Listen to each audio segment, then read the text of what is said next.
Let's see the question. Which of the following limits the movement of molecules when carrier mediated facilitated diffusion is involved? So the concept क्या है? Concept है transport across plasma membrane. Transport across plasma membrane. Plasma membrane के across transport. तो हमें पता है कि जो प्लाज्मा मेम्ब्रेन है उसके integral part this is phospholipid bilayer, और हमें पता है कि हमारी जो प्लाज्मा मेम्ब्रेन होती है उसका जो इंटीग्रल पार्ट मतलब जो अंदर वाला पार्ट है वो कैसा होता है? हाइड्रोफोबिक। कैसा होता है? हाइड्रोफोबिक मींस इससे आपके नॉन पोलर मॉलिक्यूल्स तो पास हो सकते हैं, बट कौन पास नहीं हो सकता? आपके पोलर मॉलिक्यूल्स। ठीक है, अब हमसे कौन सा मूवमेंट पूछा है? Facilitated diffusion. So what does diffusion? Diffusion क्या होता है? Diffusion is the movement of molecule from the area of high concentration to low concentration.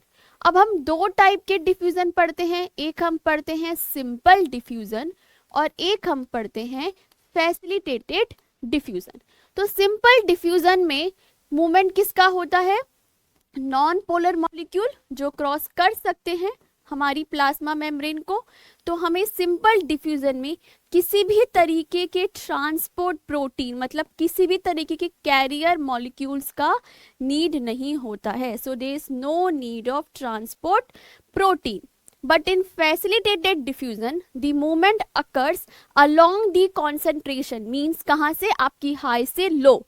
But इस डिफ्यूजन में किसका मूवमेंट हो रहा है? पोलर मॉलिक्यूल का। कहाँ से हो रहा है? Across the plasma membrane. और हमें पता है कि जो प्लाज्मा मेम्ब्रेन है उसका जो इंटीग्रल पार्ट है वो कैसा है? हाइड्रोफोबिक। सो हमें यहाँ पे किसकी नीड होती है? ट्रांसपोर्ट प्रोटीन की। ट्रांसपोर्ट प्रोटीन और वी कैन से किसकी नीड है? कैरियर मॉलिक्यूल की।